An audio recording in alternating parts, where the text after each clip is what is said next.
नमस्कार मित्रांनो, भगवद्गीतेमध्ये सांगितलं आहे प्रेम त्यागाची भावना निस्वार्थ असावी.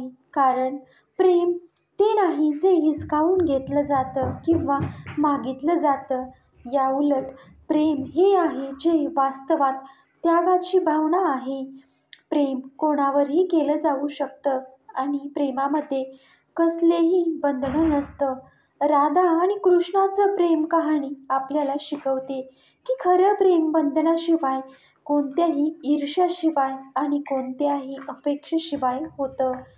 आत्मा विनाशाचे 3 दारं आहेत. एक म्हणजे वासना, दुसरं म्हणजे क्रोध आणि तिसरं म्हणजे लालच. अर्ध्या रात्री अचानक तुम्हाला जाग येते आणि तुम्हाला त्या स्त्रीची आठवण खूप येते, तेव्हा तुम्ही मित्रांनो समजून जा, हा त्या गोष्टीचा संकेत आहे की ती स्त्री देखील तुम्हाला तेवढंच मिस करत आहे. मित्रांनो, व्हिडिओ आवडला असेल तर लाईक करा, शेअर करा आणि चॅनलला सबस्क्राईब करायला विसरू नका. व्हिडिओ पूर्ण पाहिल्याबद्दल तुमचे मनापासून धन्यवाद आणि असंच आपल्या चॅनलला सपोर्ट करत राहा ही विनंती करते.